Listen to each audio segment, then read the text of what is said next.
States of America. First at 5:30, a chaotic scene late last night in Boston where police arrested protesters who were part of the Occupy Wall Street movement after the protesters refused to move. A Providence branch of the movement is gaining ground and planning protests this weekend, and we wanted to know if the capital city is prepared to keep the peace if tempers flare. Let's go to Eyewitness News reporter Walt Buteau joining us live with the Providence Mobile Newsroom.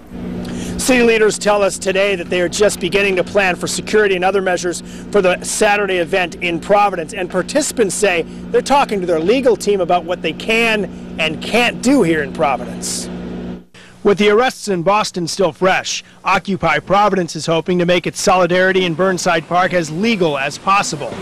Navy veteran, student, and now Occupy Providence organizer Mike McCarthy was almost arrested during Occupy Wall Street, and he acknowledges that legal conflict brings more attention to this movement that's aimed at creating public debate on a variety of issues. That's a strong statement that more and more people are willing to stand up with other people who are quite different than them. Does that mean you'll try to get arrested, or you just... Absolutely not. I would like people to come down here and simply have a civil discourse. This is a democracy. We have a right to come to these public places and talk. The local group has more than 2,000 followers on social media, but McCarthy thinks 200 would be a successful demonstration here. Unique issues to Rhode Island that are going to be addressed here. We have massive foreclosures in Rhode Island. We have one of the worst unemployment rates. And as there was in Boston, there is an open invitation to local CEOs to come to Burnside Park and offer their side. It's very important for these people to put a human face on what they're doing. If somebody from Bank of America would like to come out and explain their processes to a group of people that aren't going to be particularly pleased, I would think that's a very honorable thing to attempt to do.